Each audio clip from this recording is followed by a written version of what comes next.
Hello and welcome to the skating lesson. I'm Dave Lees.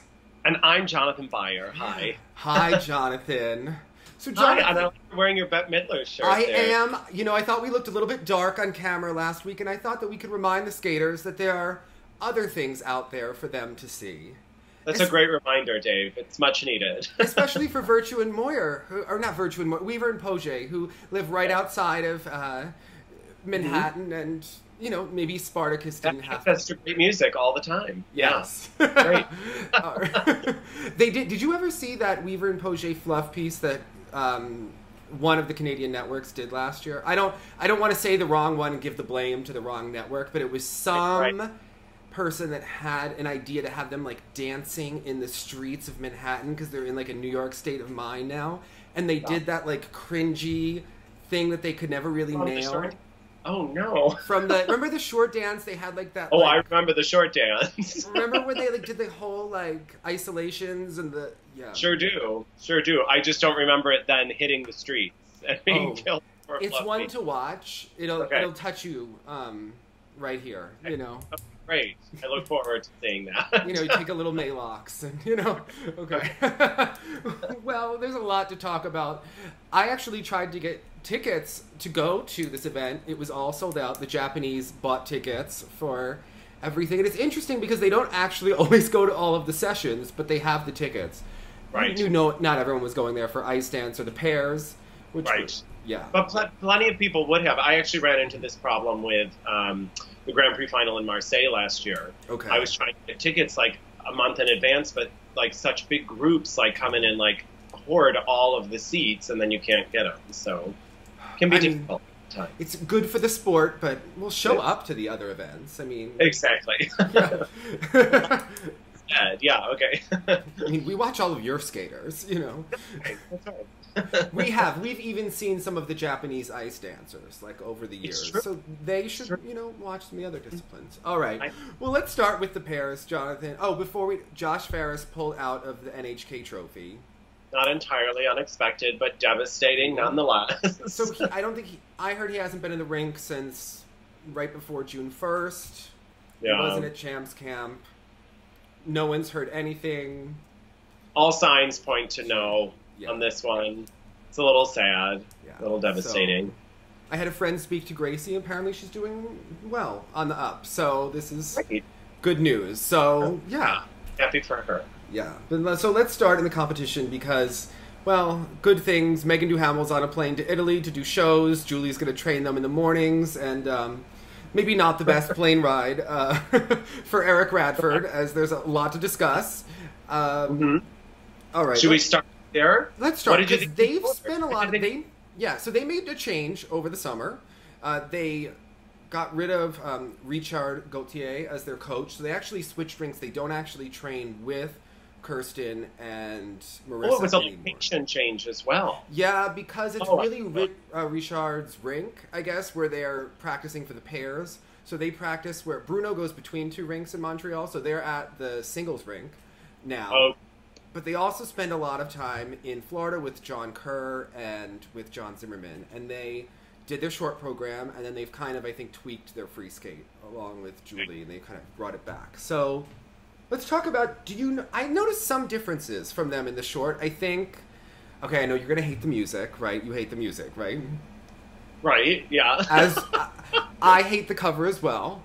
But it's not a superiority complex kind of thing. It's just like a little bit cheesy, especially then when you compare to Vanessa and Morgan, who do kind of like dated but kind of cool music, but it still comes across as cool instead of soft rock. Like something I'd be listening to while I was working in my cubicle or something like that. It's oddly safe in a way, the cover, even though it's contemporary, it's the wrong kind of contemporary, perhaps.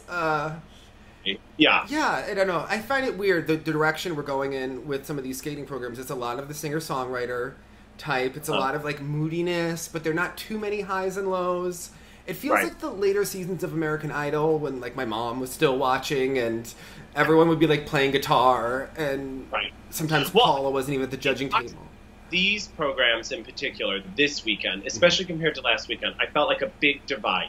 Half of them were doing these emotional, like, wanted to move you kind of pieces for the Olympic season. And the other half was like a total formula where literally like halfway through the program, you turn up the volume and create a faux climax. And I was like, there's completely two schools going on here. One is very introverted and one is very like formulaic for a wow moment. Talk and about formulaic. Did you watch the short programs live at any? Did you watch any of this event live?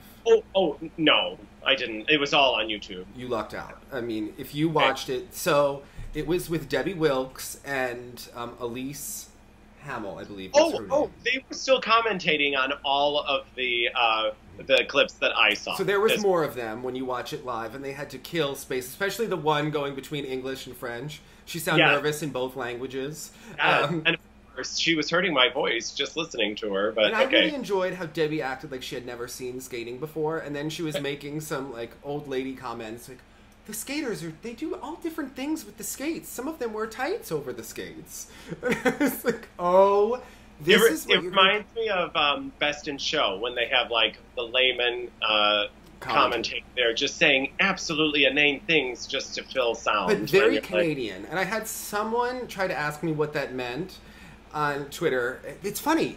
There are some people, like some Canadian fans, and I start to recognize the handles like by the picture, and they only will tweet at us at Canadian events if we make any sort of comment. Like, I don't know where they are during Skate America, but they're very defensive of all things Canadian. And there's they wanted to know what very Canadian means, and that's it's kind of Midwestern, slightly corny, very optimistic. It's a very sweet approach and less analytical or competitive. Yeah, that's it's encouraging. So the commentators, it's like very encouraging, wholesome-y, with some saccharine tones. Like it's like a dessert that's too sweet, perhaps. Mm-hmm. Yeah. Right. You know, it's like everyone is the winner. Like that's a nice thing, and I know we like go back and forth about Eurosport, but they're actually trying to compare and contrast. Even though they still put positive spins on everybody, at least you understand why someone will finish 20 points ahead of someone else. Because except for when a Canadian goes, because I had a conversation with Bruno about this. I said, well, Tracy Wilson, he's like, well, you're talking about how she commentates for her own students, and he'll be like, well, if you notice, she loves everyone, but she loves some people even more. And that's what I noticed that the Canadians do. They love everyone. But when it's super love for a select few. Okay. Yeah. So it's who always pretend to happen to be the Canadian leaders in certain events. It's just interesting to note, because in America, I think because sometimes we're more apt to compare and contrast our skaters and criticize them somewhat more. But obviously Americans have their own spin, but it's just interesting to see the difference in culture. I never realized how much national bias there is in all sports coverage until I was in France for the last 2 Summer Olympics. And they would only air the sports that France was good at. So we spent the entire Olympics watching judo and kayaking, and I saw 0 gymnastics. I saw 0 diving. And it's because they were really only catering to the country. But again, my favorite thing about... pick your country wisely for this Olympic Games, Jonathan, where you're going to be. Figure out where I'm going to be. It's going to be upsetting. I think I'm going to be in the States, which means we won't be able to see anything live if they even show any figure skating at all. But okay. I think they might ditch that pair short program because it ends like at 12:30 at night or something. So, well, interesting, the pairs here. So I actually did notice some improvements in Megan and Eric's skating. I thought that they were trying to I feel like they found a style for them. It's sort of contemporary rock-ish they tried to match their lines more. You could tell that, so they've worked with a Russian skating coach at home who yells at them about everything that they do. Right. But I've noticed some development in their skating. I wish that we saw it sooner. There was more extension. There was more, I agree. A lot of improvement in her, I think. Like her lines to me looked longer. She did look very Shelby Lyons, because that dress that she wore, it didn't have shoulder pads, but it looked like a modern... The maple leaf dress, I was like, holy cow. Not the maple leaf one, but the one in the short. The one with Kinda Kwiatkowski back to it. Yeah. For the short. So Kinda Kwiatkowski, Shelby Lyons, they all went to Lauren Sheehan, who did the Jill Trenery, Christy Yamaguchi. It had all of the glitz. And if you remember 98 Nationals, Shelby Lyons, Sydney Vogel, it was a lot. They were like the early Tom Z skaters because they were Kathy Casey and Tom was Kathy Casey's assistant, so they had that lack of artistry and that carbon copy feel to them. And so, but Megan had like the hairstyle going on of Shelby, and it was... I agree. Glitz across. I don't think Shelby ever landed a triple Lutz, though. I'm just... No, but it did make me go back and watch the 96 Nationals short, which was funny because Jenny and Todd landed no triples. And their only throw triple, I believe they fell on, but in very classic style, Ina and Dungeon landed like 2 triples in this beginning and like multiple throws, and we put them second because their skating was that ugly. It was just, Mm-hmm. It was a different time. It was a different time. I miss those times. Don't you? I do miss. Well, yeah. People got new programs. I mean, Jenny and Todd didn't. Bad example, but ever, yeah, ever really, yeah. So Megan and Eric, I thought the short was a really nice performance. I wasn't crying like Debbie Wilkes or some of the women on Twitter, but I thought it was very nice. Again, I'd like to we always hear about them working on the throws and the side-by-sides and things like that. I'm so glad they just went back to the throw Lutz and the short, right? Yes. It's just smarter and helps them out. But the twist gets better and better. They have reworked their twist, so they broke it down. Yeah, I think for the free, I hope that they just do the short at the Olympics and that they let one of the other teams do the free and rest them. And I don't know, the free seems to be the bigger issue for them right now when they have to do the other jumps for whatever reason. I know that they're reworking. They're going to put the quad earlier before the sow cows, but I mean, Megan was just off in the free skate. You could see it on the replays. Did they say something about now they want a new program, maybe? I don't think they said they were going to redo the order of things. Oh, redo the order of the program. Yeah. Oh, I see. Okay, I was like, because I don't think that's, even though, like, even for me, this isn't my favorite program of theirs. What is your favorite program of theirs? I don't know. Actually, I had a feeling that was going to be the next question. I don't know, but it's not this one. It's not this one. I liked this one for them. I liked it at the time. I thought it was... I think it's the most them, in a way. I mean, I think the Adele would sound dated by now, and that one was... This one always worked well. It always had energy at the end for them. It's athletic. It's rockish. They're athletic, so it's... Well, and with that many errors, she probably just was, like, deflated by the end anyway. And if we know her, and I feel like we do, after the 2 jumping passes failed her, she wasn't in the program anymore. She's already analyzing how they're going to change it when they get off the ice. I really thought the second... I know that she had some issues with her sow before they went to their high-performance camp, and that was the jump, just talking to her, that was giving them a little bit of problem. That was never her favorite jump, but he had the injury last year, so they ditched the toes. I mean, they went to the sow cows, and you could tell she pulled to the right on the takeoff instead of going up kind of square and straight. But her timing was just off, I think, throughout. Debbie actually did say that her arms and legs weren't working together on the jumps, and it just looked off. They are getting older, too. We have to remember that some of these pair skaters are...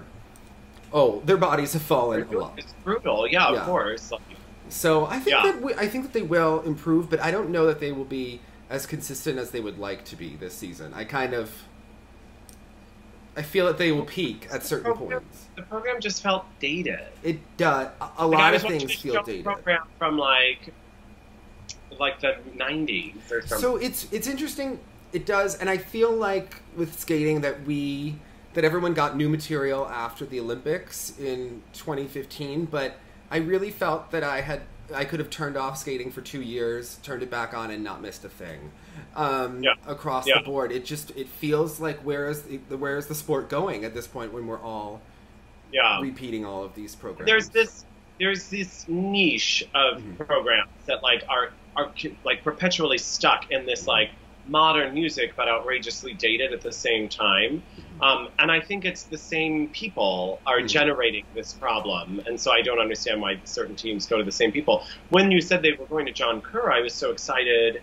I mean, you can tell that they're approaching lines and technique with a little bit different, care. But the program itself still seemed like something they would. Yeah, it's interesting. Done before they. I find it not very, being a more artistic person, I know that they're very technical people, although Eric is, musical and things like that, has more, approach. I find it very boring to repeat a program, and, you kind of miss the whole fun of creativeness, and it just becomes very monotonous to... Yeah, you're going through the motions. How can it be different? Yeah. And kind of the, everyone always has problems in training. Nothing is ever perfect from day to day, and I find that when you're focusing on choreography, it's almost a distraction from anything technically that can start to just develop over time. And there's a way of, I think, new programs can be a blessing in time when, it's often to think maybe things aren't going well when you go back to a program so many times as we go with some of the other teams. I mean, obviously, Hanyu is focusing on the quads. He's not focusing on the program. And when you get to Ashley repeating that Moulin Rouge for... the third season and the short program. Like, I mean, that's what's crazy. Linda Frediani, when she was like, oh, everyone got sick of hearing my music in the arena, I was like, well, geez Louise, can you imagine how sick everyone is of Moulin Rouge and Hip Hip Chin Chin in that arena? And it doesn't help the judges to become excited about you. And you kind of always have to you always have to give them something a little bit different to... Look, most people's marks is when we go into the actual scoring of things with some of the programs that we judged, they always become a little inflated. They become very inflated. And when you're giving them the same Moulin Rouge program, we've all seen your overwrought expressions. You know what's coming next. When you know the program... Well, so when you're kind of in that gray area with choreography or performance interpretation or these kinds of things, like, if I'm like, this could be 8.5, this could be 9, I'm just going to give it 8.5 because I've seen it so many times. And I've seen you do it better, maybe. Or I've seen, and in some ways, reputation, I found myself reputation judging in the PCS when I was on the fence about a score. If you knew someone always delivered, I bumped it up. But then I find sometimes they do bump it up, but sometimes I find... I bumped it down for certain people, and we'll get into that, because you're comparing them against... Like, Hanyu did very well here. In the moment, it's great, but we've seen him do that short program better probably 4 or 5 times. So it doesn't seem to me to be something that I want to give a 10 to, because I've seen you perform it closer to a 10. So that's 10, and this was less than that, even though it was the best in the field. And it's interesting. We're going to get into Tessa and Scott, and I don't know if you noticed in the Kiss and Cry that they were upset over the 115.8, and I thought, like, what did you think you deserved, or what did you want to get? Other scores that you have gotten that are that high, do you think this was the same? Yeah. I thought, that was interesting to me when they get so used to breaking a record every time. You think, well, this wasn't that performance. This wanted to have break the record, Yeah. So, interesting. For them, it's going to be... What did you think about your team, the French Floridians? I've been waiting. I was like, hurry up and ask about them. Yeah. I just love them. And here's the thing. Okay, did you notice her, like, choreography? Like, the short was... How could I miss it? Yes. I like them. Like, I kind of want to be their friends. And I'm that... total skating nerd that follows them on Instagram, and I am literally like, oh, looks like they're having fun in Miami tonight. But I think the thing is, there are better skaters for sure. There are better technical skaters. There are better artistic skaters. But there's something so genuine about them. They're very current. They're honest. So those are the ones. They kind of went mini viral after Europeans, and people saw it, and as avid skating fans were like, "Oh, why that performance?" You know what I mean? Like, I wonder why that one. But it's so relatable. Like, they're the programs that accidentally could become iconic moments that people pass around on social media. Again, because I find they're real people. They have found like a good balance, that they enjoy what they're doing, and they're doing it well. And they haven't been put through the skating, like, finishing school where everyone comes out looking the same. They're not skating to Carmen. Factory. Yeah. So it's uniquely their own. And again, I know that there are people that do each element better or create moods better, but I don't know, there's just something so likable about this team. And her quad, the throw quad and the free, even though it was two-footed, it was pretty seamless. Yeah. Whereas before it used to be such like a, here it is. It's kind of seamless in the program now. And I don't know, I hope they continue to do well because I just like them. I find myself rooting for them. I think they will. They both look to be in great shape. They always are in great shape when you see them. I kind of feel like they're the team. They're like the now team, especially. They're on the rise. They have that energy. Megan and Eric have had that energy in the past. They're now trying to recapture that and get that again. It would be good, I think, for them. They have trained together. I think that would benefit them, especially going forward. I mean, they beat them. You know, they won the competition. They beat them here, and I think that it says something about. You know, the sport, things can change very quickly in skating, as much as we think that they never will. This team has really kind of beaten the odds. It's been like slow and steady, and they've been patient. At different times, you know, like even after Sochi, I might have thrown in the towel had I been them. Yeah. But they kept going, they kept getting better, and it's really exciting. Yeah. And again, I hope they get costumes for the free skate, but the part of me that almost likes them more is that they're not. They don't give a shit about any of it. For the both, and they're like, we can look good in this, and I was like, yes, you can. Yeah. Great. Yeah. I mean, I expect them to continue to do well this season. I think that they will continue to have some upset. They just have that momentum. They have the support. People like them. The judges are starting to buy in as well. So. But Dave, this is an interesting comment when you're like, get the costumes, because I actually think part of their honesty and part of their relatability is that they're in totally like normal clothes doing something cool. Okay, I get that, but I think when she has like the tights that are like half over the heels and the skates, it looks like practice wear a little bit. I would keep this, maybe just get does. Yeah. Get them pants or something, but keep the style. Well, let's talk about Julianne and Charlie, because they have been injured kind of at big moments. We don't know what to expect, but they're a team that has kind of done their own thing as well over the last couple of years. I saw them train with their coach, who's known as a formidable woman in Quebecois skating. What did you think of them here? Well, I was really intrigued, again, because I think the first two spots in Canada are still pretty clear, even despite, you know, Megan's up and downs and whatever's happening on the side-by-sides with Luba and Gillen. So now we saw Kirsten and Michael, and now seeing Julie and Charlie, I'm still left just as confused as before we saw both of them. I think that the overall quality is better with Julie and Charlie, but there's kind of an unpredictability here. I think the quality is higher, and I'm kind of rooting for them for some reason because I enjoy the overall aesthetic more, but I don't know if we can count on it. Okay. I don't know if we can count on Kirsten and Michael either is the thing, but I do agree that I thought that even when they miss programs, there's something about Julianne and Charlie's basic look, basic skating that gives me the benefit of the doubt. And I can't put my finger on it. I also can't put my finger... I think it's that they do their own thing. It's not like another... Even though they were not immune to this Canada, like, light rock music situation... it still has a different vibe. You can tell it's Canadian factory like some of the others. What is going on with her maple leaf dress? I didn't know how that tied into the program either, but... Maybe there's a sale. Maybe there's, like, they get commission or something. I think it's a nationalistic thing going on with the Olympics. There's something about their skating, you know, it's big skating. You see a lot of edge quality to it. There's something that I like about their skating is that, you know, their coach has done singles, she's coached pairs, she's coached dance.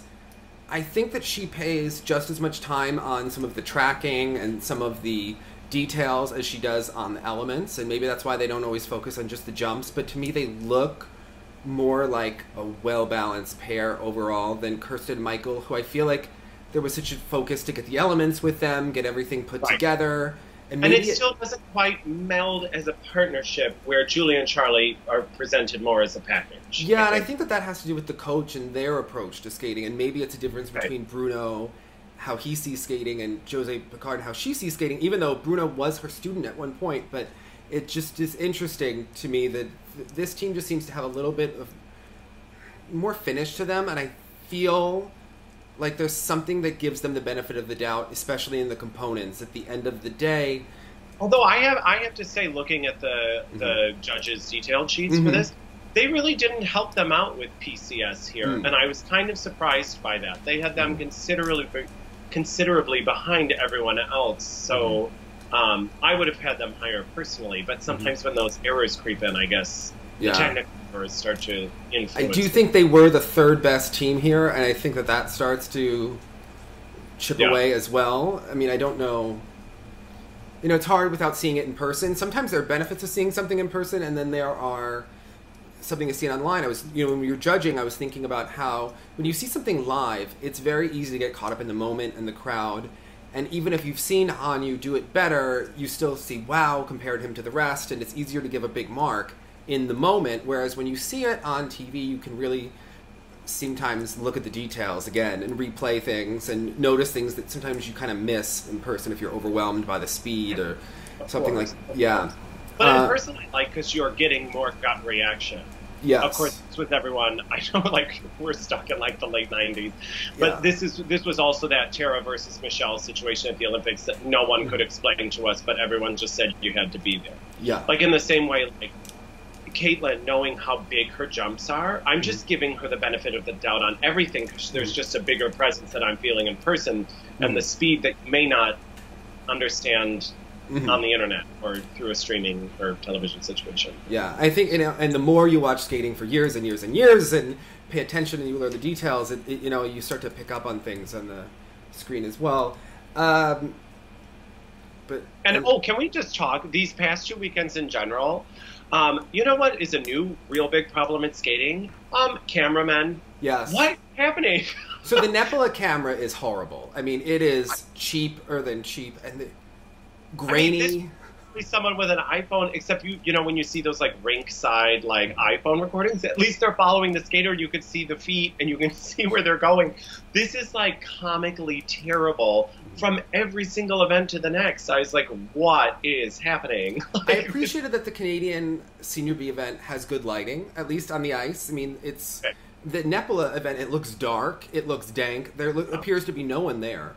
I wouldn't want to go to that event, having watched it on YouTube. Perhaps the crowd is behind the camera, but it doesn't sound like it, perhaps. And then it's really weird. Ridionova, I think something happened with the equipment, but the sound for me went dead towards the end. Yeah. Yeah. It didn't destroy my appreciation of her skating at all. The opinions had been formulated before that moment. Yes. Quickly on Marissa and Mervyn, I saw them skate a couple of weeks ago. I saw them skate now. They got a personal best, which was surprising in some respects. I feel like we've gotten the same output for them for the last 3 years since... Moment of honesty, I didn't take the time to watch them because they've literally, sadly, like I so enjoyed her back in the day and always wished that she had a better partner. Yeah. And then she's continued with this partner and you thought there was potential and just, it's been tough to just be like... They're both a little bit stubborn. Both nice people, but both stubborn, and it's never come together on the ice. There was actually like a pilot filmed for a Canadian show that was being developed, and it wound up not getting picked up, but they were... I mean, when the camera people were there, they even got into it a bit that day. The producer was like, they had a domestic. Yeah, it was... I have... she did rotate the toe loop today. They have decent technique, so it's not like they're incapable of doing these jumps, but they don't happen. Skaters, and she has great extension, and it's all there, but... It's all there, and it doesn't happen, and it never happens. So you just start to... So sadly, we never expect it to, and now I don't watch them. Yeah, it's sad because they have the look, and they have nice style, and there are things that I appreciate about them, but I have no confidence that it will come together at this point. Yeah, it's just okay. And again, even if it did, they couldn't legally go to the Olympics anyway, so I'm sure that's hard to state. Yeah, and Luba got her citizenship, and... It's okay. Just moving on. Let's talk about the men, because that was at least very exciting. We got to see Hanyu against Javier. Because it was in Canada, did you... Because it was in Canada, they kept saying Javier. like a weird Les Mis or something. Okay. Note that we didn't really send any top American males here. I thought that was a little strange because the event, it's a close ride. It's an event where many people can go. I mean, we did send Ross, who doesn't live far from there. I thought we could have utilized this event more. I mean, Moir went last year. I thought, why wouldn't you want to go? What a great opportunity for someone, yeah. Montreal looks better than going to Nebula.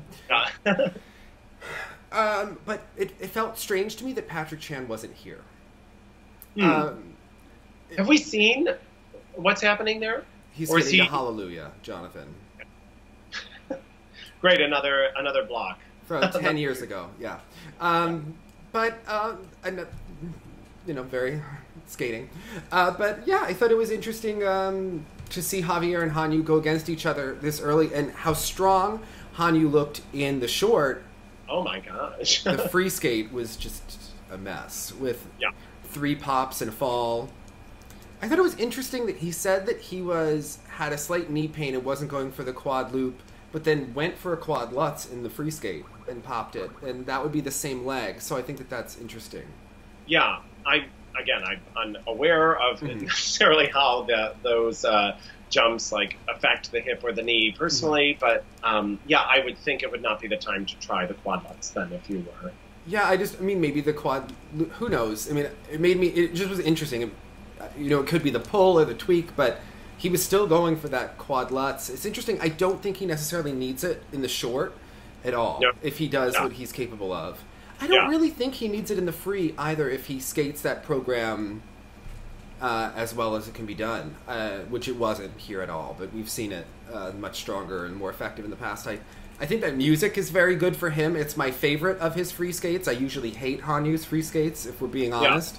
And I respond well to that. But what did you judge him? Let's talk about getting into the nitty-gritty. We got into the nitty-gritty on his and Javi's short. All right. What was the score? We'll go through the plus and minuses. What was your number? Okay, so my TES for him being 64-51. Okay. Compared to the judges 64-17. So we were pretty right in line. Okay. I did the combined score. I didn't write down what the TES was. So okay, sorry. So then and I gave so my overall score was 112.01 compared to the judges 112.72. Oh. Well, I sound like a horrible person, but I went 104.16 compared to 112.72. But I will go into that and explain. But I did still score him about 6.5 points ahead of Javi. The judges went about 11.5 points.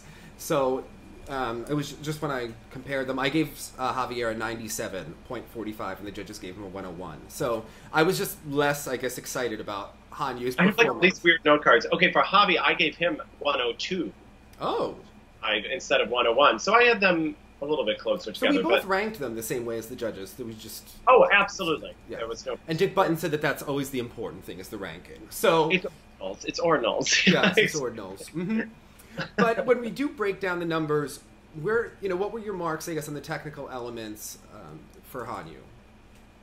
Okay, I was pretty much in agreement with the judges, I felt. I gave him a +3 on the quad sow. I thought that was spectacular. I thought that was the best possible that could be performed. And I enjoyed his spins a lot. The triple axel was outstanding. Okay. Triple axel, I gave a +3. I give a +2 for the combo on the quad toe, triple toe. I thought it was, we've seen it slightly better. I debated between a 2 and a 3. So, yeah, that's exactly what I did as well. If we could have given a 2.5, I would have given a 2.5 for that and a 3 for the others. Now, something that confused me, and maybe this was just an error in the judges' sheet, for that final spin, which the spin was great, although it was like a little off with the music at the end. So then all of the judges, it showed, were giving him +2s and +3s, but then it said his average was 1.3. That might have been the GOE, what they were adding to it. Because you know how it's factored? Right. So they never show what the average GOE is, they just take the factor, and that's in the judging sheet. dear Lord. Okay, then pretend I didn't ask that. Oh, it's okay. It's early season. This is so confusing what this... Okay. It is a confusing sheet until you realize that they're factored. They should show what they're factored by on the sheet if we're going to... Yeah, it was... On Skating Protocol's little spreadsheet that we use to do this, you can see the factoring there, so it's... I love that, yeah. And I found I was pretty generous with the skating skill, or the PCS in general, but because I was enjoying the program so much, and because it was him, there were a couple of question marks, so I always bumped it up. Everything was a 9.5. I gave a 9.5 for the skating skills, and 9.5. I went +2 on the spins, by the way. I thought they were good. I thought that we could have seen a little more speed in areas. The positions can always be slightly better. Are you viewing like a +3 almost like giving a perfect 6? Yes. Yeah, I am. So a +2 means like, I thought that was outstanding, but I would reserve a +3 for like, holy cow, that's like a 6.0. I reserve a +3 for like the Caroline Zhang layback with the pearl, the Alyssa Sisney layback. Something that's like really spectacular. A rare occurrence to give that. I don't give +3s very often. Hanyu's quad sal +3, to me that was the highest quality element in the program. So that's kind of, to me, a 104. Getting that for me is fantastic. Because also, you want to leave room for these scores to actually improve when they deserve to throughout the season. So of course. Yeah. I gave him a 9.5 for skating skills and transitions. I thought both were very, very good. As did I. Now, as Law notes, he always looks down, and if you watch the first minute of the program, he is looking down at the ice. And I noticed a difference between Yuzu and Javier, is that Javier looks at the audience the whole time while he's skating. And Hanyu is looking at the ice the entire time. One's like an introvert and one's an extrovert, right? You know, when Law mentioned the looking down thing, we did all like kind of hone into it. But especially in this program, when in the beginning, he took the time to just stand there. And so him kind of looking down, like, I'm centering actually with him. There's a moment where he goes like this, and he looked down a little. There was just like little things that I felt like, okay, you have a program. Okay. This could be the improvement. But, you know, and I imagine he will get more confident. He's someone that does believe in himself quite a great deal. You know, at that level. Yeah, I don't know how you could do it if you didn't. Yeah. I've just noticed when we've seen him project more, and just trying to pick apart him and Javier. Performance execution, I gave him a 9. Again, it was a little bit behind the music at parts. Just new. Interpretation, I gave it a 9 because I feel like we've seen him perform it better. That was one of the reasons. Choreography, I gave it a 9.25. We've seen it before, so it's really less loud. Across the board. And you know, I'm a sucker for those first few seconds. I'm taking in most of my opinions, and he does that beautiful like arm out. There's all this great air between his like ribs and his arm, and he just like rides that edge. And immediately in my head, I'm like, okay, he's got all the good PCS. Yes. You know, it's like, okay. Javier, how did you judge his components? I gave him a 9.25 for skating skills. He skates differently than Javier. He does have a very clean, kind of Tracy Wilson quality to his skating that you could tell that she's clean, if not complex, right? Yes. There's strong edges, if not intricate, right? So I gave him a 9 for skating skills. Okay, I gave him a 9.25 for transitions. He does do a lot of multi-directional skating into his elements. It's not as high of a quality as Hanyu's. I gave Hanyu a little bit higher. I gave 9 because I thought they were not as varied and they were perhaps more simple than some others, but he had them, you know. I gave him a 9 as well for performance execution. I think he'll be selling it more, especially as we get through the season, but I thought it was projected to the audience. Clean lines, the costume is great, it really emphasizes it, and his projection was very strong throughout. I gave him a 9.5 for both interpretation and choreography. So what did you give him for the last 3? Yeah, 9.5 for all 3, actually. Okay. I enjoyed, I mean, it looked like he was in kind of like a ladies' cardigan set. I wasn't quite understanding with the I Love Lucy thematic music to like bring him in. You know, he's a showman and it was like almost showy. I wasn't quite sure of the goal of the program.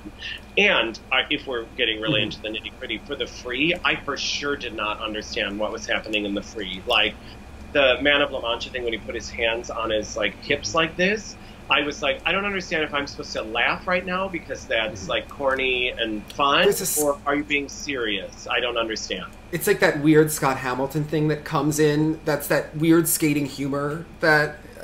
But is it humor? Because if it's funny, it is. You have to be funnier, and if it's not funny, you have to be much more serious about it. It fell in between for me. I felt I was working too hard to understand what I was supposed to be feeling. So okay. He has a new short, so I'll just say it. I would ditch this program and go back to Guys and Dolls when you get closer to the Olympics. Wait until like the Grand Prix final, do this the next few times, and then bring back Guys and Dolls. I had people at work come up to me when he did the world. I thought that character was better for him. This seems a little cheesy to me. It's a little corny, even almost like community theater costumey, like. Okay, so if we have to think about what some of their qualities are, the thing that Javi has is this charm, and it's kind of like a sex appeal. Mm-hmm. It's not over the top, but like he looks frumpy and unattractive in this kind of costume. Like, give him something seductive, give him something that like draws you in, and we're with him. He had a more seductive masculine quality with the Guys and Dolls. Yeah. This is a little bit Men in Tights for me, and it's a little bit campy, corny. When Scott Hamilton did the Barber of Seville, it's almost a spoof. Yes. It's almost Waiting for Guffman, but I can't actually Waiting for Guffman or not. So I don't love it. Yeah, not a fan. But I'm a fan of him, so I hope they change. Yeah. Him for the elements, the quad toe, double toe, I give it a +1 because it's kind of like a +1, +2 for me. But when it's supposed to be a triple and it's kind of a pop. Well, this was I was going to ask you because that's the kind of thing. I think his quads are the prettiest of all. Yeah. And I almost want to give him +3, but obviously you knew he was going for the quad triple. So then are we inevitably just taking off the point because we know it's a mistake? Yeah, it is not performed as well. It wasn't the most beautiful double toe I've ever seen because it was kind of open and The quad sow I gave a 0 instead. I debated 0, -1, but because of the height and the beauty of the jump, you kind of give a little bit back when you take it at the end. The spin, I gave some of them +1s. The triple axel I gave a +1 too because it did kind of have a little bit of a fight with the check of the hip. His hip always dips on that outside, like it's always in picture of happening. Yeah. And then the last 2 spins I gave a +2 to both of them.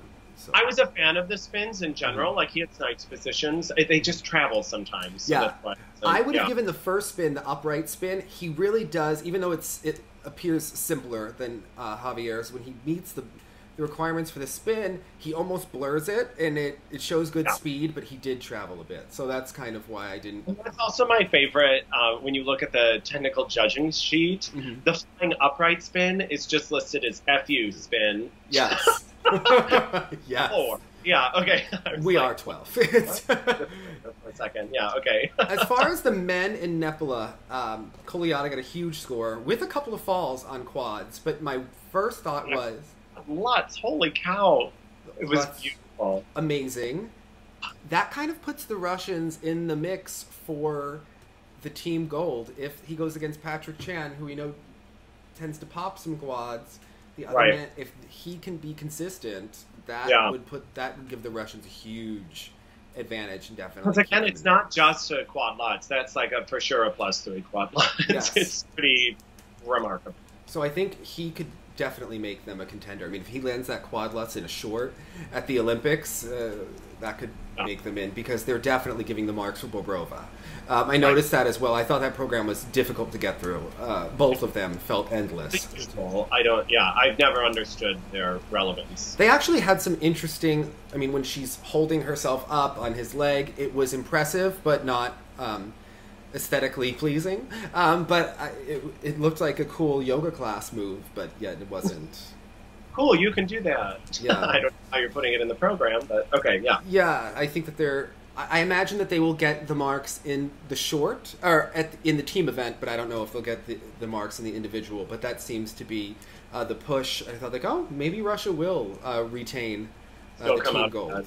Yeah, I thought, Bobrova is rising, especially when you compare him to the other dancers. We're going to get into Tessa and Scott, but... What's happening? Okay. Weaver and Poche, what did you make of their material here. That was really tough. Also, why was she wearing like a 1950s poodle skirt kind of? So that's supposed to be a Cuban street dance. I didn't know until... I didn't quite get that. I would get a new costume. All right, I just have to say that I feel like since they lost the world to the French, and then the whammy of Virtue and Moir coming back, I feel like this team has been kind of like DOA since then. They seem to have lost their confidence. I am really shocked. It seems like their material actually went from to worse. Well, that's the thing. Like last year, you were like, okay, this is different. This is like really out there. Where is this going to go from here? And I wouldn't have guessed it went this direction, and it's not the... Like, they went from this bitter earth that I thought was like there was too much thought that went into it, and it didn't quite ever work for me. But then they went with the Aranjuez, which they've always had a good Latin charisma to them as a team. Until they had to do Latin for the short dance. I don't know. It was a miss for me. It was a complete miss. But if you're... To me, they made these changes, and they wanted to improve, and they left their coaches, and Lori Nickel... Do you think in retrospect they just should have stayed?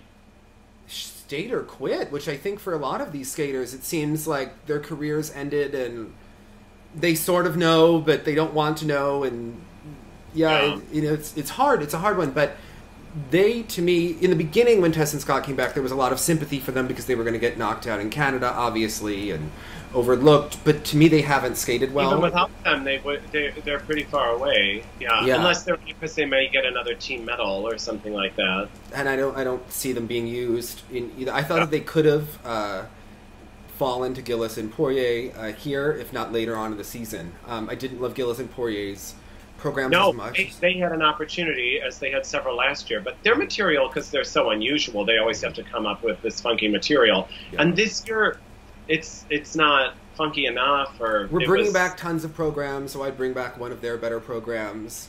Exactly. Bring back the Hitchcock one. I liked that one. I was just going to say that was my favorite one. Yeah. Bring back the Hitchcock one. You know what? They never did it at the Olympics, so... Exactly. This could be their chance. You know, if they did the Hitchcock one, I would definitely put them second in Canada. I thought that one is interesting. It's set apart, and they just need some stuff that sets them apart. Yeah. To me, they're always trying to hide her short legs that don't really extend, and it's just a little awkward. Yeah. I don't know, this program the music was a snooze for me. They need to be funkier. Yeah, it was not funky enough. They're the funky team. They need to be Vanessa and Morgan. They need to kind of get the crowd on their side. Yeah, exactly. To me, I don't get, Elena Olynyk is doing Spartacus with her partner, I think because it's easy for a first-year team to do something so traditional. To me, this is the most boring choice of music for the Spartacus that they could have used. Yeah. It's not a great edit. And Lori Nickel worked with them, but I don't see a lot of Lori in it. It looks exactly as I imagined it would. Not really a compliment there. I mean, it's nice. It's a snooze. I prefer it to... I think their best material was at the last Olympics. Yeah, the last Olympics, Je suis malade. Even the Four Seasons was better than that. Even now. So this is something I'm curious about in the Olympic season. We see people quitting already and going back to these tired programs. But in general, if you've gotten this far and now you start to compete them and you're like, this isn't it. When do you really make that choice? When do you have to let it simmer a bit more? Like, have you been won over by a program that started around this time that you were like, this is not going to work, and then later been like, wow, it totally did work? I thought Tessa and Scott's free dance for me really came along last year. I think their confidence, their performance of it. I was never a big fan of the latch. As you know, I always thought that was a little bit corny. But it worked for me by the end. I thought that the overall program, I thought the costume change helped. I thought their projection was worth waiting to see it evolve, because then it evolved into something. You're glad they didn't necessarily just scrap it, because it seemed like it... I wish that they had not used the latch still, but I liked... I mean, at Worlds, I thought it was stunning. I thought it was great. I still thought the French had the moment. because you're such my skating historian, is there, conversely, a program that someone started with in an Olympic season, panicked, got rid of it, went to an old program, and you wish that they had the guts to see? Everyone is going to say that we should hope that Jeff Buttle kept that one program that he ditched, but I liked his Samson and Delilah very much, and I thought it worked for him. Okay. Spartacus. Because I'm just curious as we see these programs, when is it time to like devote more to it, and when is it time to just cut your losses and start again? Well, I think for Caitlin and Andrew, their biggest problem is that they don't seem to know who they are as artists. And that seems to be the problem with finding vehicles. For better or worse, Tessa and Scott know who they are. That's something that we like about them, and something that as we get to when we discuss Moulin Rouge, something that we also dislike about them. But Caitlin and Andrew are even a step worse, where they don't seem to know who they are as a team anymore. They used to have a real chemistry between them with the Je suis malade, and they actually did Moulin Rouge honesty, that sincerity that I like so much about Vanessa and Morgan, that's what's missing from this team. It seems slightly inauthentic because it's them trying to be a top team, and it's instead of them just ice dancing as themselves. Yeah, to me it's just there's no inspiration to it. I don't know if it was an overthinking thing of it's the Olympic year, what are we gonna do? To me it looked, it's like you say, when they moved coaches, they lost their voice, and they're struggling to find. I don't know whose voice Spartacus was, but it seems to have no voice, I think, is the problem at this point. It's just I almost would just call Laura Nickel and say, do you have another piece of music for us to use, and let her think about it. I don't know if whose first choice this was, but not mine. So there's that. The moment of the hour, what did you think of the debut of Moulin Rouge and Tessa and Scott in general? This has kind of been the big weight.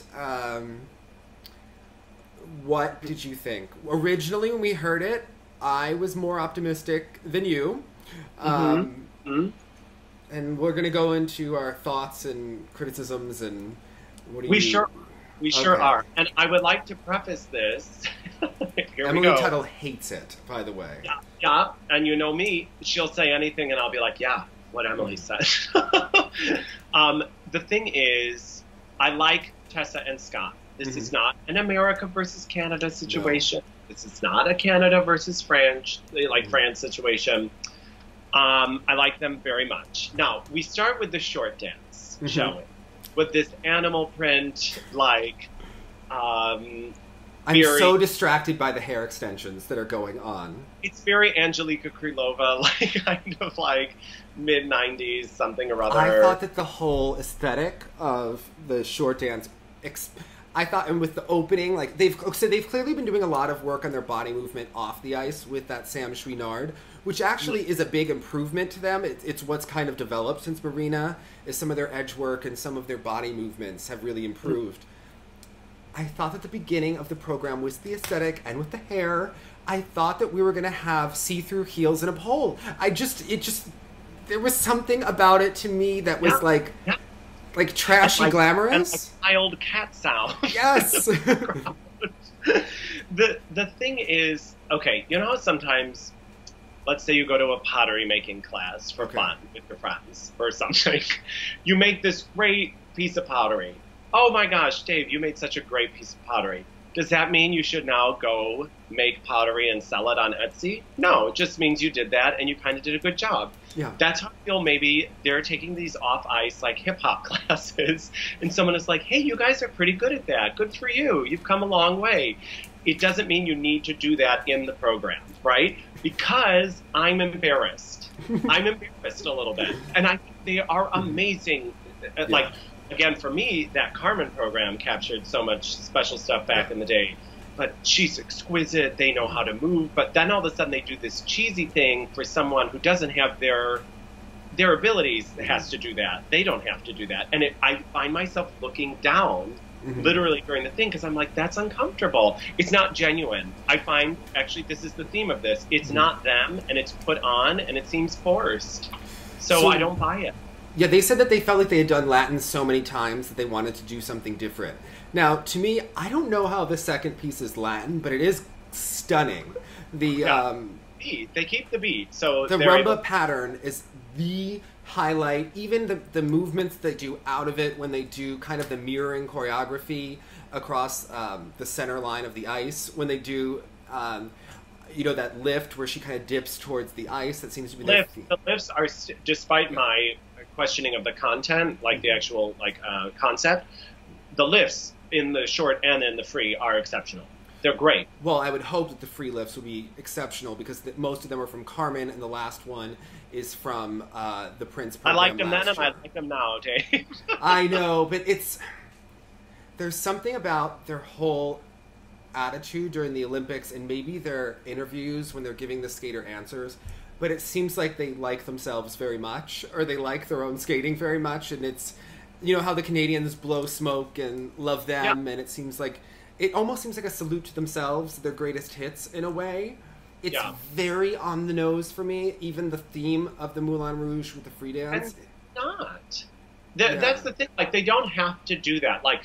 Ashley Wagner has to do that. Has to do a more obvious program. Mm-hmm. And fine, she knows her strengths and her weaknesses, so she knows how to do that. But they are such strong skaters, they don't have to do this kind of cheesy on the nose. It's a very lowest common denominator kind of appeal, and they could do something more. It's interesting. On the odd number years, they tend to take more risks, and then on the even years, they go safe.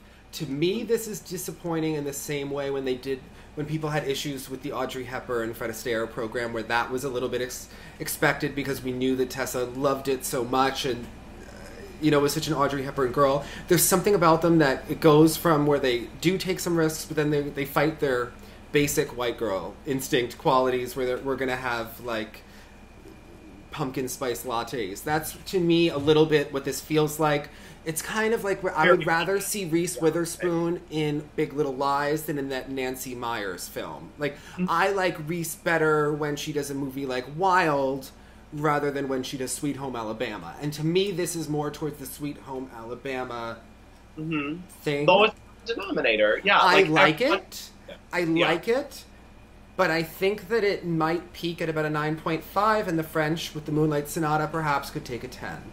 Where you wonder... This isn't a moment. This isn't iconic. And they're iconic skaters. And it doesn't have an ending. So some skaters are going to come through and just get their medals. Musically... Right? We forget them. But they deserve a program for this Olympics that we'll always go back and rewatch, and this certainly isn't it. Now, so you don't like the ending. Actually, I thought... the way they handled her death at the end is stunning. I get all of the very literal storytelling going on, but I thought that maybe the music could have da-da-da at the end or something, because it sounds like the music just shuts off and just kind of fades out just dies. Yeah, there's not three little notes going up at the end, wistfully. I just felt that gives you that. It's like throwing that ball up of energy at the end of the program that makes you.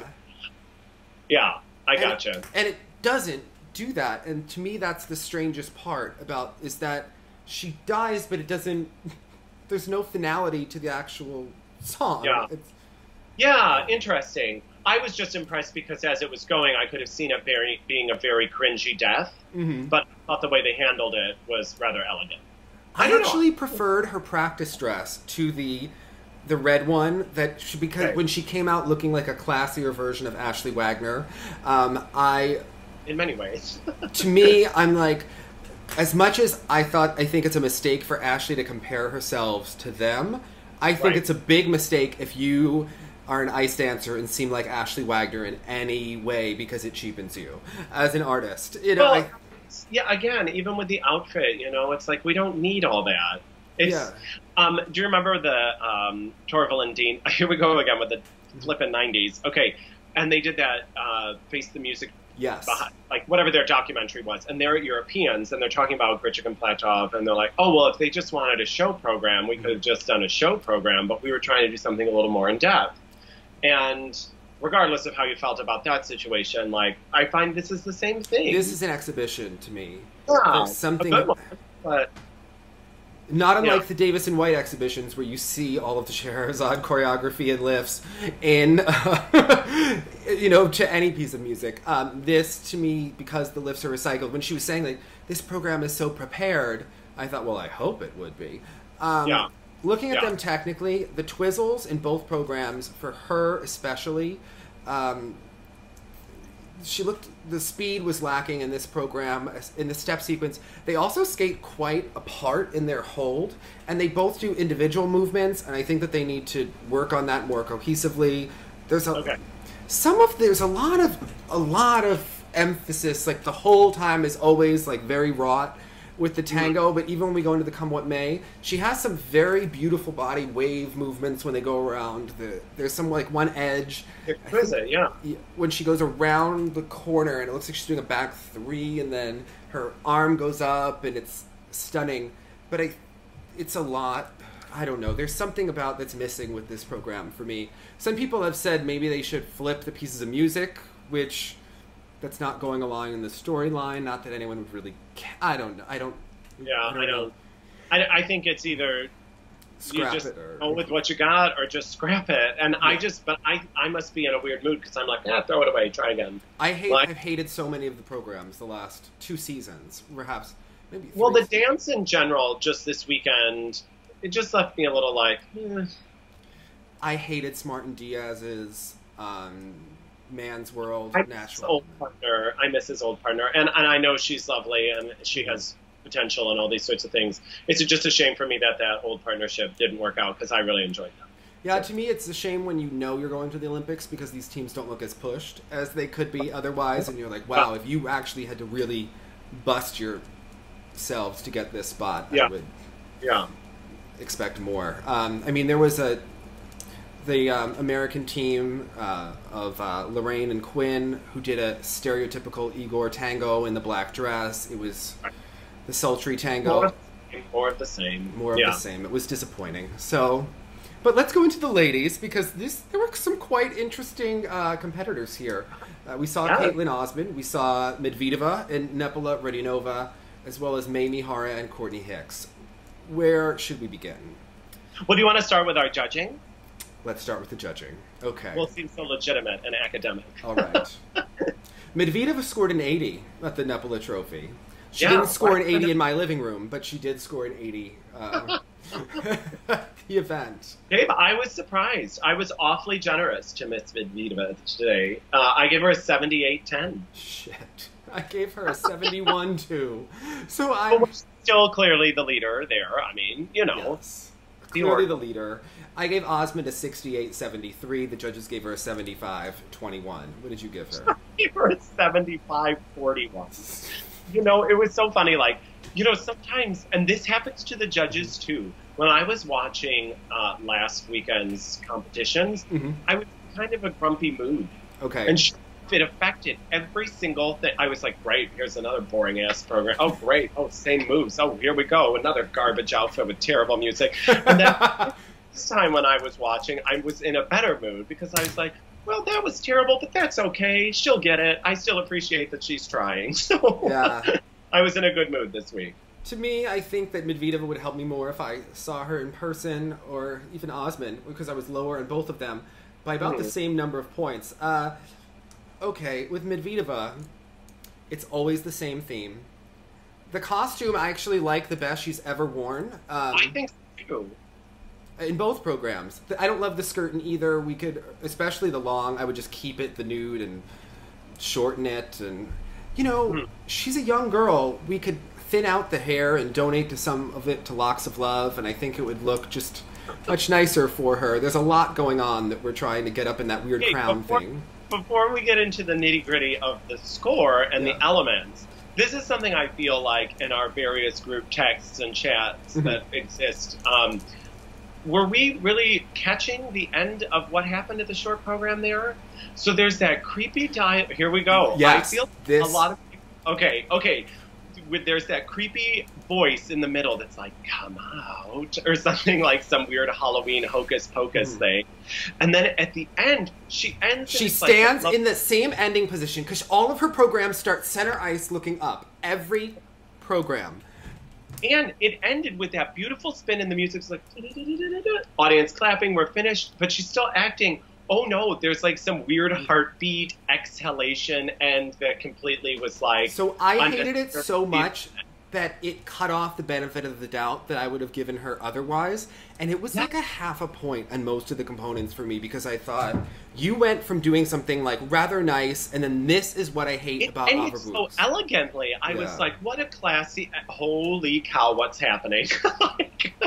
And I almost missed it. The first time it just happened, and because there was applause and like all this other noise, you don't realize she's still like doing the program. Oh my gosh, so it's bad. Everything that people say about the miming that like really annoys them, it really typifies it in that one movement.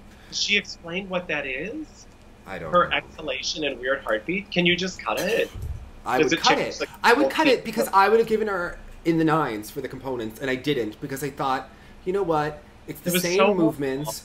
We see you do the same, like, not real full extensions, but you straighten your leg, and that same Sasha skid that never gets anywhere close to vertical, and it's always a girl. She always looks like she's searching in her free skate. It's the same kind of Miyazaki.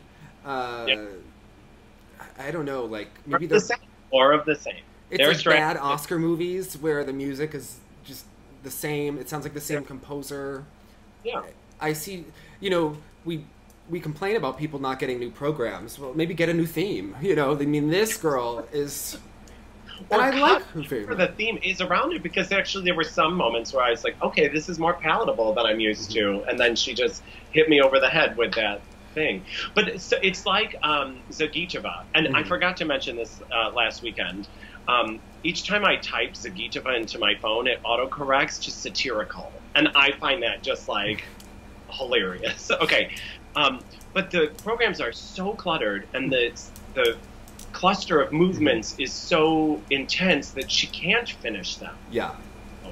Like, she doesn't quite point the toe. She doesn't quite get the whole stretch, because it's a flurry of activity that's happening. And the boxy skates cut off the line as well. It's like the little things that really start to add up over a while. To me, it's so... I'm very curious when the general public sees her, if they will be as endeared to her as they was to Yulia, because it's a lot. And I remember that there were ballet women who were comparing Mao and Yuna, and they were kind of complaining about Yuna's free leg at the Olympics, and there was this woman who said Mao's a better dancer. And I think that we might get into a situation where the public likes someone like an Osmond at the Olympics, and they're kind of a little bit confused by Medvedeva. She's doing a lot of stuff. More relatable, Caitlin's. Yeah. Mm-hmm.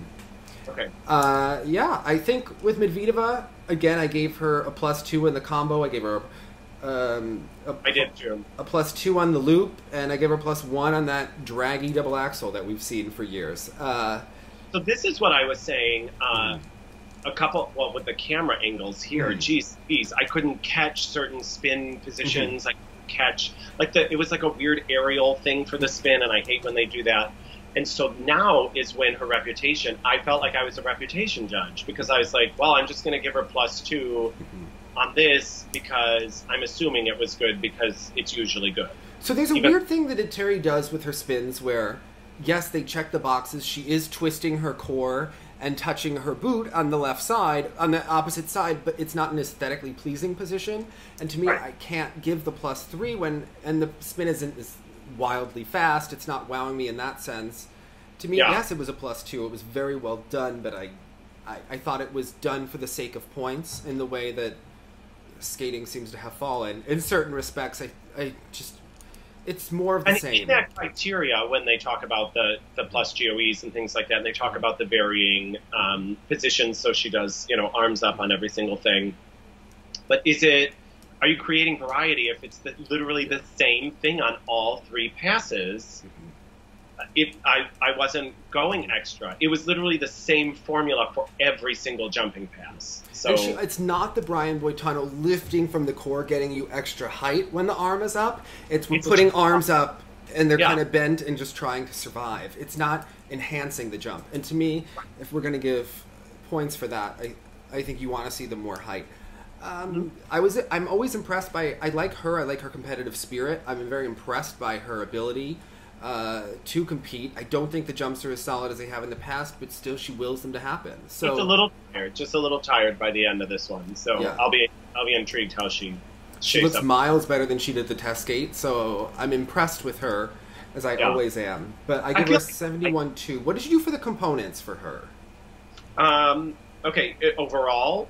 So, because I think it hurt that we were comparing her to Osmond this weekend, because I gave her an 8.75 for skating skills, where she does have good edge quality, but when you see Osmond do a crossover and you see how much power and oomph she gets from it, and you see Medvedeva, as she's gotten taller, her skating skills, you see more of the weaknesses because they haven't developed with the height. It comes across a bit more gangly, yes. and Caitlin has a different kind of body, so it's scratchy at certain points. She is still moving a lot, doing a lot of multi-directional skating, but it doesn't get a lot. It doesn't create the full curve or the lobe of really riding those edges. I was trying to because she had more shallow edges, I thought, than Osmond in some things. But like you say, she had the flow and she had the multi-directional stuff going on. But I was curious as I watched the knee, because we want all these soft knees and stuff. I was just it's an unaesthetically pleasing knee situation. Mm-hmm. And so for me, that was hard to go. It's very functional, but not very aesthetic or finished. I like it. Yeah. Mm-hmm. It's funny to me because I would, if someone thinks that we're being mean, I would go perhaps implore everyone to go watch Dorothy Hamill or Janet Lynn, because the skaters, and we're going to get to this jumping ahead, but Medvedeva and Courtney Hicks both did the back outside spiral, and then you change it to do a forward inside spiral, which when Janet Lynn did it, she moved back 100 miles an hour. And it's a very complicated move to do. I've tried it. It's and it looks to me like Courtney Hicks and Medvedeva are still trying it. It's not a nailed move that you would put in an ice dance, free dance. It looks like it's a work in progress. It's a very complicated move that creates a wow factor when it's done by someone like a Michelle Kwan. To me, it looks sloppy, out of place. It shouldn't be in there. Unfinished. Yeah. And to me, it was like the nails on a chalkboard of the program. Everything that I hate about both of their skating. And I would really go back and watch them, Janet Lynn, where she's, making you believe in God, as she skates more than Amazing Grace did. I found that I was a little grumpy with Medvedeva. I went 8.75, 8.75, and then 8.5s for the last, because we've just seen it. We've seen it before. Well, now that's because my heart just was an 8.5 for transitions, and it was because she didn't have too many into the jumps, really. No. And anything she had, it was not so complicated. And this is always my eagle that goes nowhere. We've seen spread eagles that travel across the ice, and she hits the position. It kind of has the butt back, like Karen Kadavi, and it doesn't go anywhere. Well, and just in general, this is the difficult concept of judging some of the program elements. Is she is capturing a mood and she has a concept. I just don't like it. Yeah. So it's a difficult question of how to award because you have it and I just don't appreciate it, or it's not for me, or when you actually achieve a mood that I'm buying. Yeah. So she stayed around 9s for me when she probably could be higher if she. It's interesting. We have so many categories that capture things of the program, and I find that again, I know Sandra Bezica said this, but it misses the big picture. We're missing the forest through the trees. It's a lot of check the boxes, but the big thing is missing. And I think that that's what's missing from the sport in certain respects. Definitely when you start to break down a Medvedeva and there are things that are working and there are things that are just missed. Zagitova. Osmond, the cleanliness of the edges were there. Her jumps are huge. She does still have some arm position things that kind of take away on her landings that I don't completely believe in her consistency, but she's improved so much in her confidence and in the execution overall. Do you mind that she went back to the old short program? Oh, I prefer that she did. Yeah. Yeah, the first one was a miss, so I was fine with that, especially for a short, you know what I mean? I don't know, it didn't bother me. She sold this one so well last year. I just thought that it was... I'm not pleased that everyone's repeating programs, but it's so much better than the other one that she had done in the summer. So, and maybe the concept of actually starting anew was not great. But I kind of wish she had a new lawn. Also, I'm sorry to say that because I like Caitlin and her presence and all this sort of stuff. It's exciting.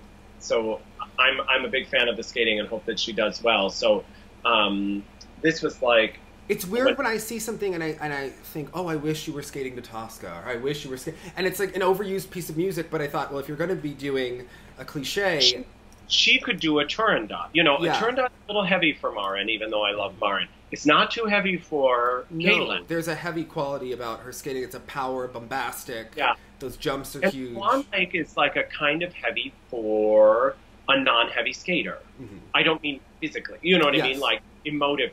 It's like a delicate kind of emotive. And she's not like Swan Lake at all. I mean, her upper body quality. Yeah. She's like a little bit of a Tanya, and it's like you're trying to make Gracie Gold into Grace Kelly when she's a bit more of a Tanya, and it's also, to me the long is a miss, the same way I thought Ashley Wagner's Black Swan was a miss. I thought Ashley's was done with poor edges and cringy in that way. I find that this one is it also doesn't work to me. I don't think it helps her move up against someone like Medvedeva. It's not that program that's bigger with bigger projection. Yeah.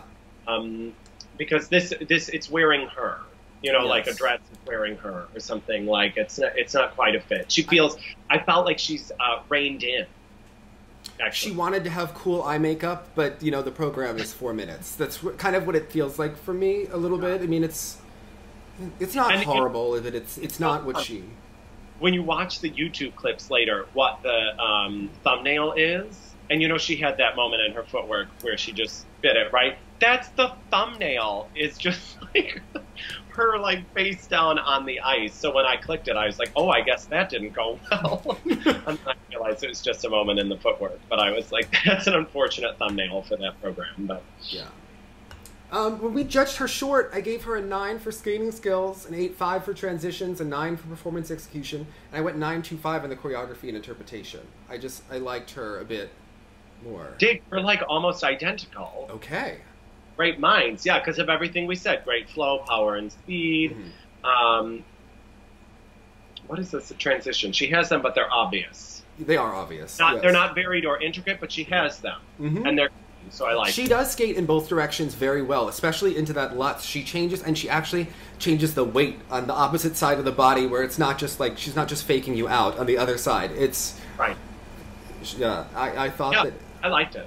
Yeah, I like it overall. I don't like the free skate. I don't like Radinova's program, but so far of the Russians, I think that she looks the most in line for the 3rd spot. Oh, you do? Okay. Well, I mean, the other ones don't seem ready, but this to me looks like she is hanging on by a thread throughout all of the jumps. Yeah, I mean, I'm not hopeful. I think Anna might be able to pull something out still. Okay. Yeah, I don't know. But politically, I don't know what's happening there now since she switched and then Elena switched again. I don't know what's happening. Apparently, there's a rumor Adelina might come back, according to. Oh my God! Yeah, I know. I'm done with all of that. But exactly. For Maria, I don't know. Maria will probably just be bland as can be, but hit the right jumps at nationals, and it'll just be. Yeah, to me, God! To me, there's been no development in Radinova's skating, and she's just taller, and there's just the sloppiness just continues to be more obvious. I don't.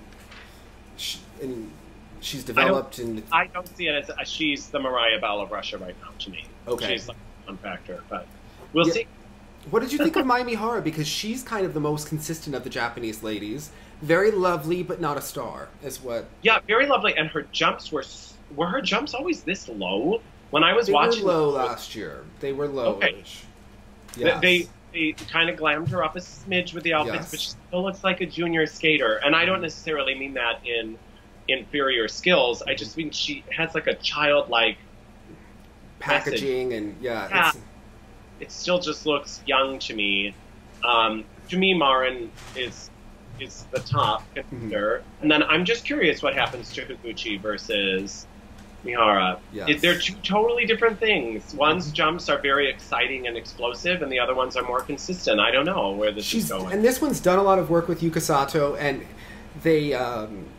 You could see that she has some of the really great qualities of Yuga skating, except the charisma and the wow factor that would happen. It's just we're missing that wow factor and the spring. I need spring jumps for me to get excited. So at this juncture, I'd rather watch Higuchi, even though I don't think either is necessarily.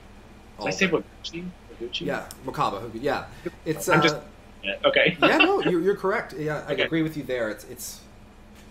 It was very nice, and I thought that she might actually beat Osman overall with that consistency, but there is something missing there that I don't really see coming. It's better than it was last year, the whole package. It looks better than the little girl green dress, and it's better than that horrible music that she had last season, but it's not helping her. In the ladies event, my real moment was when Carmen, there was that Turzenbaeva did a remix of Carmen for the short, and it was followed by Rin Nataya, who also performed to Carmen, performed by a singer that was... No one will beat... Whose Carmen was that last year? Was that Rika Hongo's Carmen? Yes. So to date, the 3,000 Carmen programs, nothing can top that.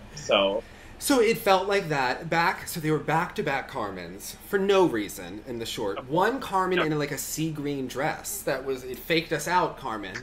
And then Debbie Wilkes goes, Carmen's a very popular piece of music this year. You're just out of the blue.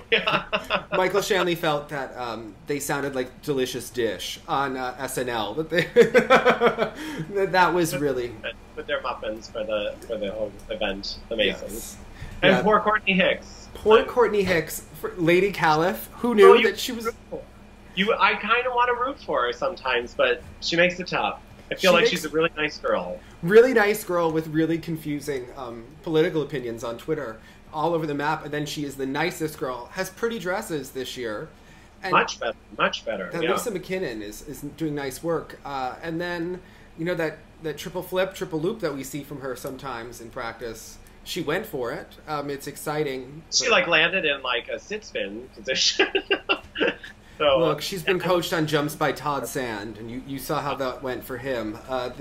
Maybe she punched a wall backstage after she missed. Oh, dear.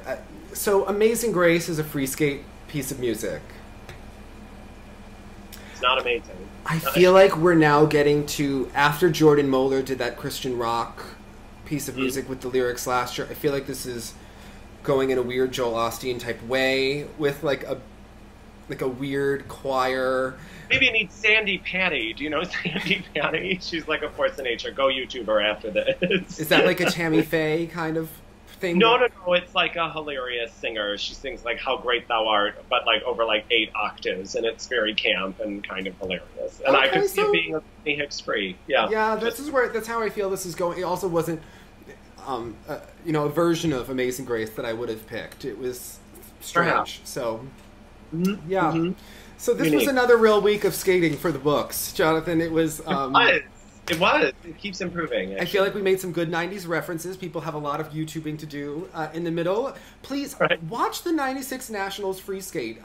Watch John Zimmerman with his old partner, Stephanie Stiegler. Shelby, if you get the Shelby Lyons reference, will be... Was that a fish called Wanda? Was that year? I can't remember. Well, whatever. Okay. Which program was A Fish Called Wanda? Who is... She's in the grade. Shelby. I think she was in the grade for that. I think this is the year that they did well and went to Worlds. Because we had a third spot in pairs somehow. And it was that awful piece of music that I hate, that skaters that I hate always skate to, that Ina and Dungeon performed to, like a Walk on the Wild Side, or one of that. It reminded me of that Rachel Flatt program from the year after the Olympics. It was, kind of distasteful in the same way. And the propping up of Jenny and Todd that I fully supported, even though it was a joke. And the Tanya Kwiatkowski backless dress as sported by Duhamel. Yeah, Megan Duhamel. So let us know which Lauren Sheehan dresses are your favorite.